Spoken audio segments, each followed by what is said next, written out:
లంక నుండి బయలుదేరిన పుష్పక విమానం విజయ విహారంగా సీతారాముల అయోధ్యాగమనం. లంక విజయంతో దేవతల వరాలేమిటి? సీతారాముల తదుపరి కర్తవ్యం ఏంటి? పుష్పక విమానంలో వారి దివ్య విహారం ఎలా సాగింది? తదితర రమ్యమైన ఘట్టాలతో సాగేదే నేటి అనగనగా.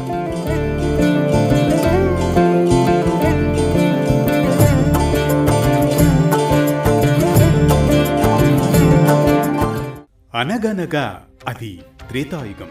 సీతమ్మ అగ్నిప్రవేశం సమయం. సీత పాతివ్రత్యం లోకానికి చెప్పాలని ఓ పతిగా అనుకుని అగ్నిప్రవేశం అనంతరం సీతను దగ్గరకు తీసుకుంటాడు రాముడు. నిన్నటి వరకు జరిగిన కథనమిది. తదుపరి ఇక ముందుకు సాగుదాం రండి. అగ్నిప్రవేశం సమయంలో దేవతలందరితో పాటుగా అక్కడకు వచ్చిన శివుడు, రామా, నీ సోదరుడు భరతుడు అయోధ్యలో దీనంగా ఉన్నాడు. ఓదార్చు భరతుడు. అలాగే తల్లి కౌసల్యను ఊరడించు. కైకేయి సుమిత్రలకు నమస్కరించు. అలాగే ఇక్ష్వాకు వంశీయులు ఇంతకాలం నుండి పరంపరాగతంగా పరిపాలిస్తున్న రాజ్యాన్ని నువ్వు పరిపాలించాలి. నీ వంశాన్ని ఇక పురోగమింపజేయి అన్నట్లు అదిగో అలా చూడు, ఆ విమానంలో ఉన్నారు మీ తండ్రిగారు దశరథ మహారాజు అంటూ చెప్పగానే తండ్రిని చూడగానే లక్ష్మణుడితో కలిసి రాముడు నమస్కారం చేస్తాడు. అప్పుడు దశరథుడు రాముణ్ణి ఒక్కసారి ఆనందంతో గట్టిగా కౌగిలించుకుని, రామా, నేను స్వర్గంలో ఉన్నా నాకు ఆనందం లేదు రామా. ఇదంతా రావణ సంహారం జరగాలన్న సంకల్పం కోసమే అలా పట్టాభిషేకం ఆగిపోయింది నాయన అంటూ కన్నీరు కారుస్తారు దశరథ మహారాజు. అదే సమయంలో దశరథుడు రామలక్ష్మణుల వెనుకన తనకు నమస్కారం చేస్తూ నిలబడ్డ సీతను దగ్గరకు పిలిచి, అమ్మా సీతమ్మ, నీ మనస్సుకు కష్టం కలిగిందా? నీకొక నిజం చెబుతాను. రాముడికి నీ మీద ఏనాడూ ప్రేమేనమ్మా. నిన్ను వేరొకరు వేలెత్తి చూపకూడదని రాముడి తాపత్రయం తల్లి అని పలికి దశరథుడు విమానంలో ఊర్ధ్వలోకాలకు వెళ్ళిపోతాడు. అప్పుడు దేవేంద్రుడు, రామా, ఒక్కసారి మేము దర్శనం ఇస్తే ఆ దర్శనం వృధా కాకూడదు సుమా. అందుకే ఏదైనా ఒక వరం కోరుకో అంటాడు. అప్పుడు రాముడు, దేవేంద్ర, నా కోసం ఎన్నో కోట్ల వానరాలు, భల్లూకాలు, కొండముచ్చులు యుద్ధానికి వచ్చాయి. అందులో గాయపడి వారందరూ మళ్లీ జవసత్వాలతో జీవించేలా వరమివ్వండి చాలు అంటూ రాముడు కోరగా, తథాస్తు అంటూ వరాన్ని కటాక్షిస్తాడు దేవేంద్రుడు. దాంతో యుద్ధభూమిలో పడి ఉన్నవారు లేచి వస్తారు. యమసదనానికి వెళ్లినవారు కూడా తిరిగి వచ్చేస్తారు. దీంతో వానరులందరూ పరమ సంతోషాన్ని పొందుతారు. ఆ సమయంలో విభీషణుడు వినయంతో రామచంద్రుని సమీపించి నమస్కరిస్తాడు. రఘునందన, నా అన్నయ్య రావణుని పాపము నశించింది. ఈ లంక నాకప్పగించిన నీ దయ ఎప్పటికీ మరువలేను. ఒక వినతి, నా పూర్వీకులు సంచరించిన పుష్పక విమానం ఇప్పుడు నీ సొంతం. అది దివ్య విమానం. నిన్ను, సీతాదేవిని, లక్ష్మణుని, వానర వీరులందరినీ అయోధ్యకు తీసుకువెళుతుంది. విభీషణ, నీ సదుద్దేశం నాకు హృదయపూర్వక సంతోషం. లంకను సదాచారంతో పాలించు. పుష్పక విమానం ద్వారా సీత, లక్ష్మణ, హనుమంత, సుగ్రీవ వానర గణములతో కలిసి అయోధ్యకు బయలుదేరుదాం. పుష్పక విమానం సువర్ణ కాంతులు వెదజల్లుతూ రాముని సమీపంలో నిలిచింది. దాని పైకప్పు రత్నాల కాంతితో ప్రకాశిస్తోంది.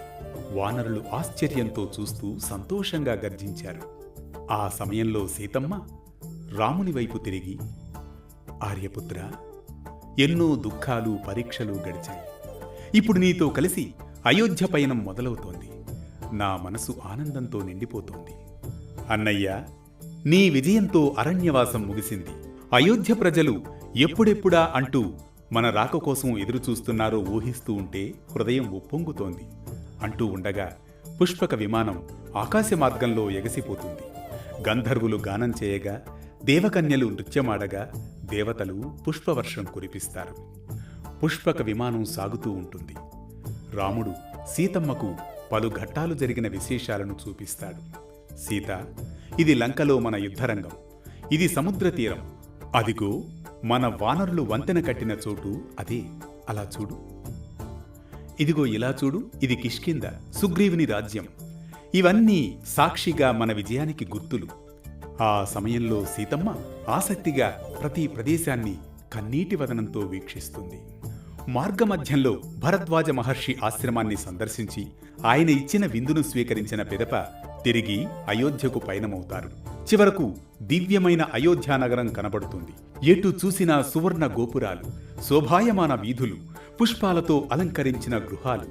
ప్రజలు గోష్ఠులుగా చేరి ఆకాశంలో పుష్పక విమానం ప్రత్యక్షమవుతోందని ఆనందాశ్రువులతో పరవశిస్తూ కనిపిస్తారు. గంగానదీ తీరాన పుష్పక విమానం దిగుతుంది.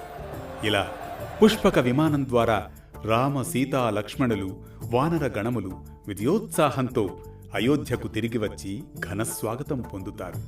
అయోధ్యవాసులు ఆనంద బాష్పాలతో రాముడు మా చక్రవర్తి తిరిగి వస్తున్నాడు, సీతమ్మ సమేతంగా తిరిగి వస్తున్నాడు, అయోధ్య మళ్లీ వెలుగులు నిండిపోతోంది అంటూ పరవశిస్తారు. భరతుడు ముందుకు వచ్చి రాముని పాదాలపై సాష్టాంగ నమస్కారం చేస్తాడు. భరతుడు ఆవేదనతో, అన్నయ్య, ఈ రాజ్యం మీది, నేను కేవలం మీ ప్రతినిధిని మాత్రమే, మీ పాదుకలను తిరిగి స్వీకరించండి. రాముడు కన్నీటి కళ్లతో భరతుని ఆలింగనం చేసుకుంటాడు. ఇది లంక నుండి బయలుదేరిన పుష్పక విమానం విజయ విహారంగా సీతారాముల అయోధ్యాగమనం. ఈ కథనాన్ని ఒక్కసారి సమీక్షించినట్లయితే దేవతలు తనకిచ్చిన వరాన్ని రాముడు తన కోసం కాక తన కోసం పోరాడిన వానర భల్లూక సైనికుల ప్రాణాలు పునరుద్ధరింపజేయమని కోరడం ఆయన కరుణకు ప్రతిరూపం.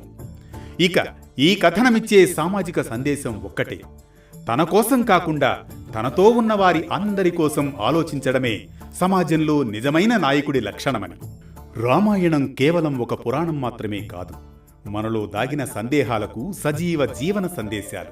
మనసును మేల్కొలిపే రామకథా పయనంతో మళ్లీ రేపు కలుసుకునేందుకు ఇప్పుడు తీసుకుందాం రేపు రాత్రి 9 గంటల వరకు విరామం. జగదానందకారక జయ జానకి ప్రాణనాయక శుభ స్వాగతం ప్రియ పరిపాలక. మంగళకరమౌ నీరాక ధర్మానికి వేదిక అవుగాక, మా జీవనమే ఇక పావనమౌగాక. నీ పాలన శ్రీకరమౌగాక, సుఖ శాంతులు సంపదలిడుగాక.